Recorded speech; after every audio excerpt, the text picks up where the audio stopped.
Hello, my friends. Hello. Welcome back. We got another episode, Guardians Daily. Got a weekend preview. Going to talk all things Guardians heading in to a big weekend series. This is a nice rebound opportunity for this team. Finish things off against the Rays with a win. Now, this is how you start a streak.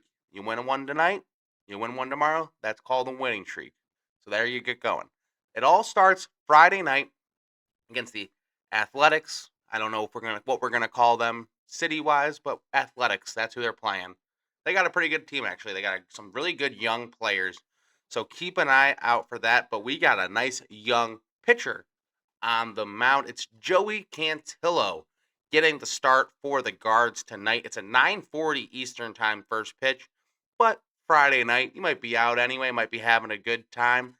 Maybe Cavs game 6 catches your eye in Toronto. That's a night game as well. It's on Prime, so it might be hard for you to find it, but it's somewhere out there. Bit of a pain in the butt to find though, if especially if you're out in public.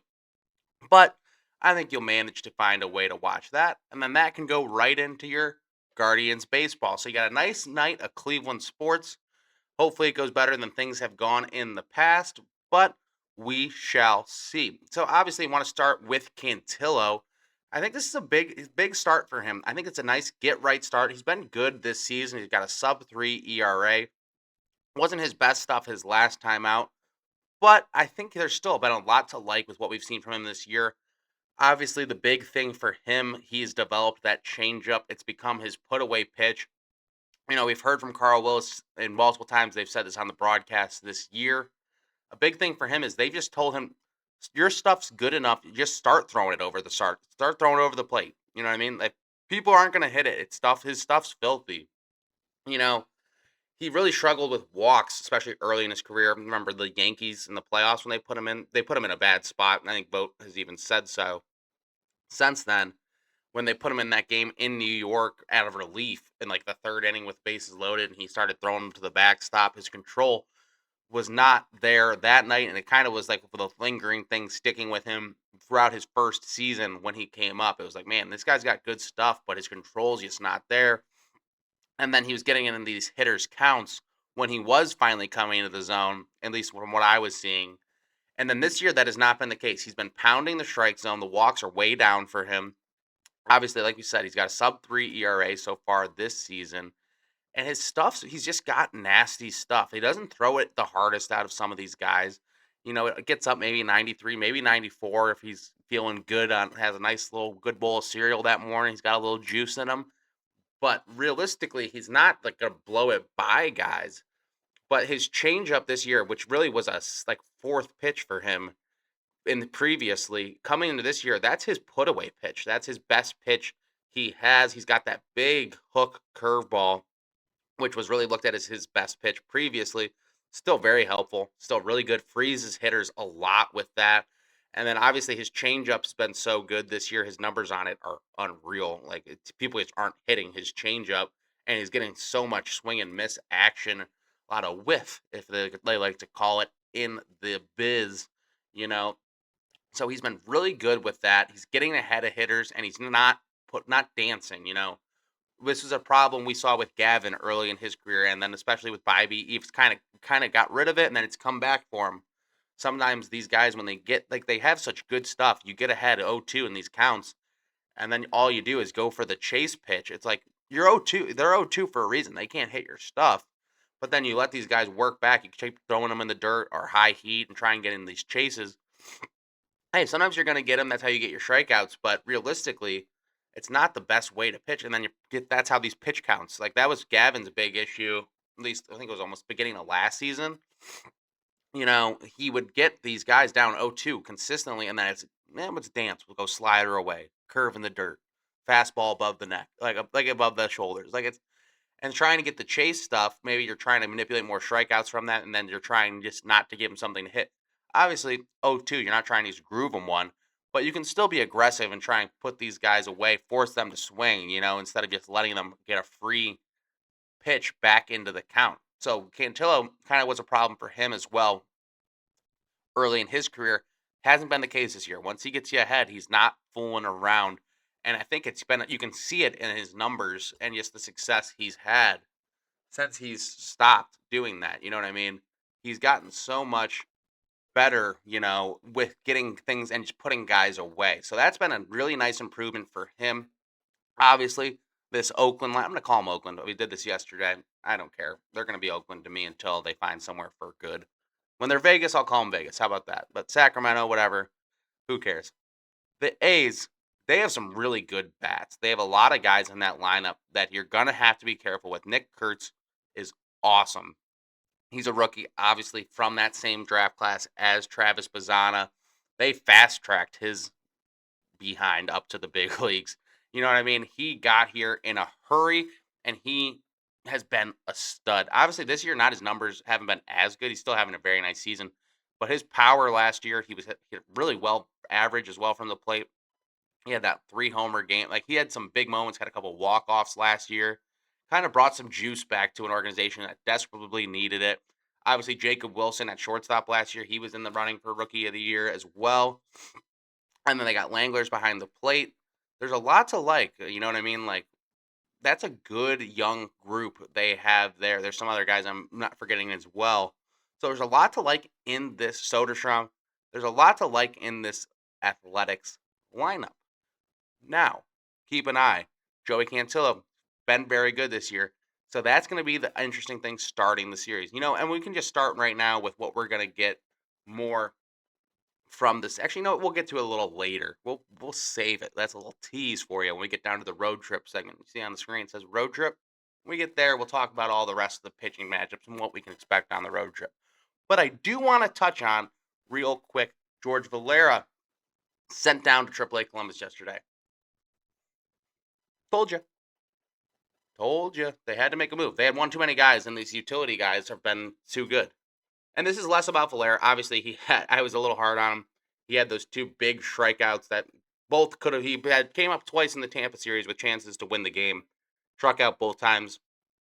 Struck out quickly both times. They were not competitive at bats even. So that was a little bit of a telltale sign. But it wasn't because of that. That's not why he got sent down. That happens. You're going to strike out. Can't always get the big hit. Can't always be the hero. That's fine.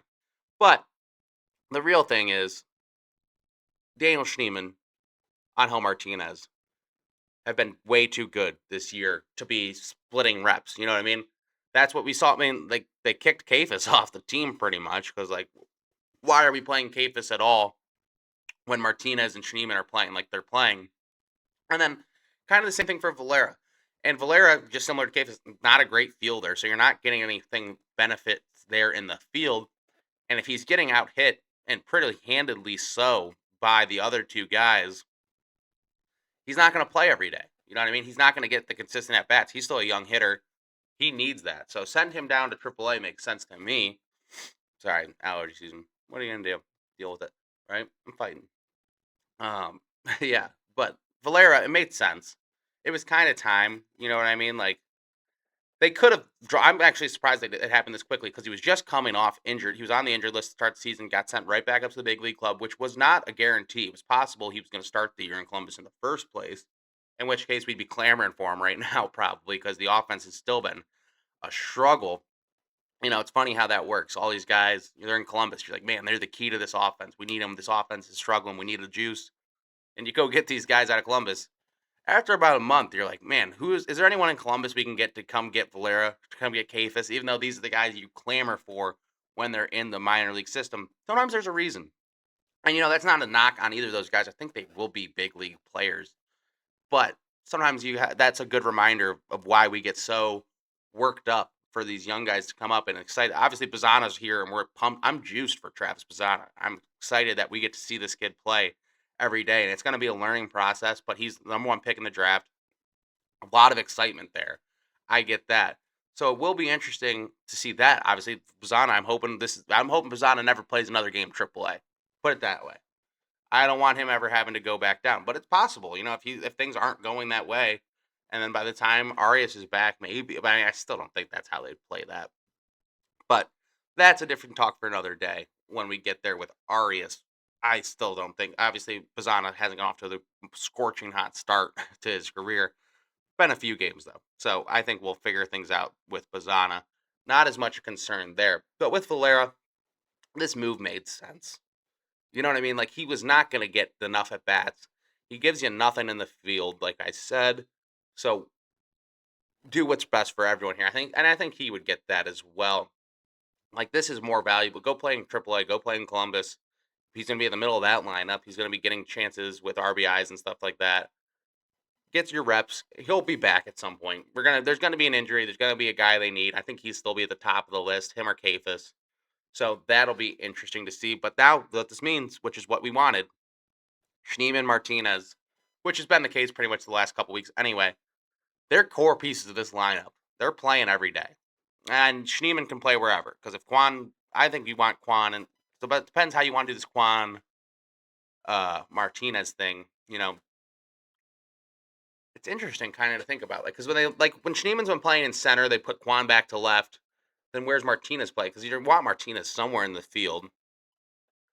So it gets interesting how this works. Obviously, DeLauder, the easiest route is when DeLauder DHs. Because then you can just go Quan center or Schneemann center, Quan left, Angel right. There you go. DeLauder's in the lineup. You got all four. Then your normal infield. There you go. Okay, I solved it for you.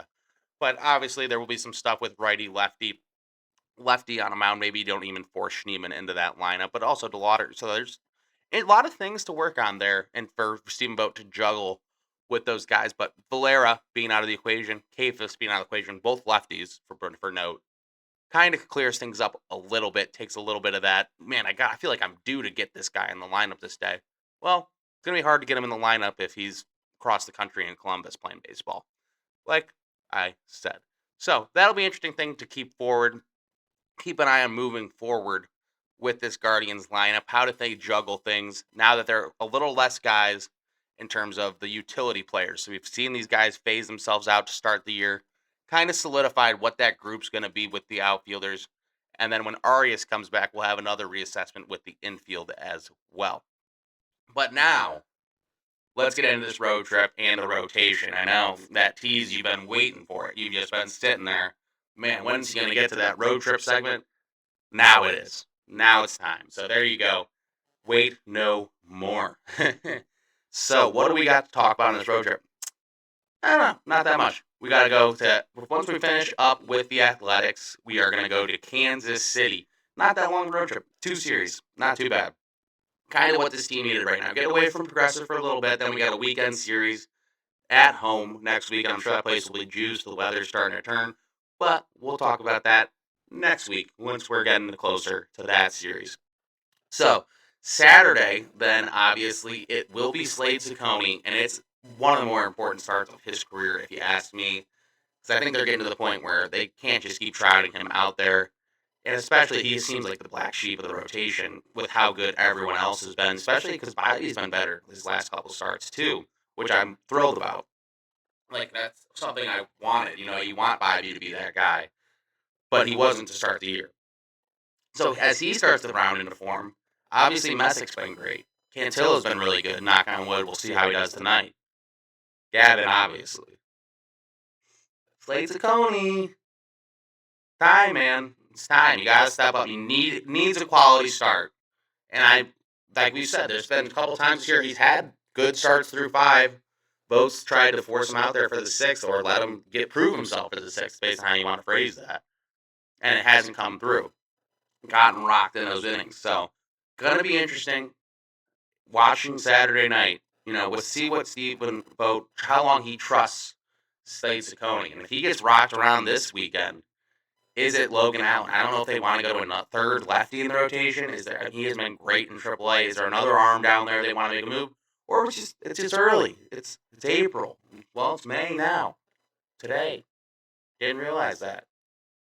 But it is. It's May now. Congrats to everyone who likes May. It's May. We made it. So, there's that.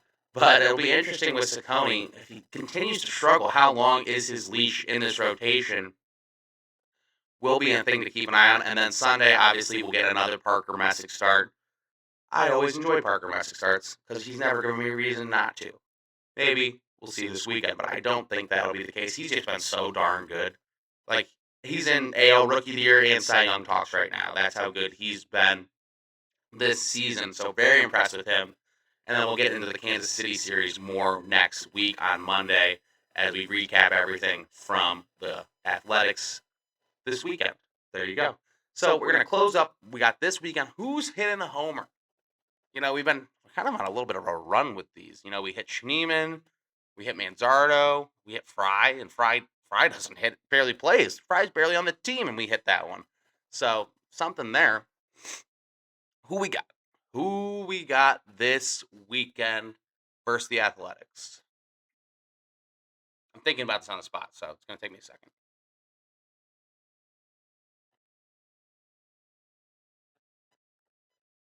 He's due.